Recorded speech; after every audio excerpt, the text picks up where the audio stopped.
All right, so I had a whole bunch of chunks of beeswax that I would do a little bit at a time. Had to scrape off the sand off the bottom as much as I can. You can see they're big chunks. Now I put some water in here and I'm gonna heat it all up and then strain all that stuff out of it. And you can see how pretty that wax is. So this is my wax spot. That's why it looks like that when I get nasty stuff. So it's just big chunks, little chunks. Put it all in there. See how it's dirty over here? But when it goes through the water and then strain it, it's gonna be pretty yellow wax.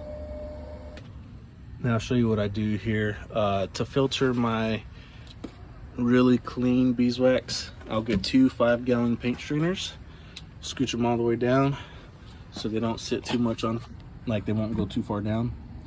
Then I'll get a rim of an old bucket lid and I'll cut it out, and that holds the strainers in place. And then I'll just pour it through. It'll filter it twice, and all in here will be the nice clean beeswax. So we'll do that here shortly when it's ready. Show you what it looks like so far. You really don't want to boil it, but these big chunks are taking a little while, if you can tell. You can see some of the gunk in there, but look at all the wax on here. So looking pretty good. There was some wax moss in there. That's what some of the webbing and stuff in there is, so we'll have to filter that out. Well, just want to show you what we had after yesterday.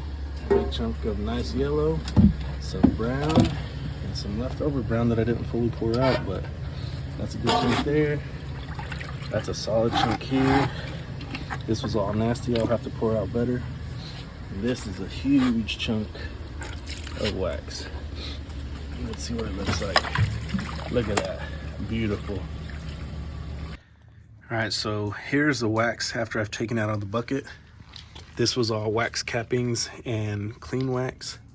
I gotta scrape the bottom. Then I could use that for whatever.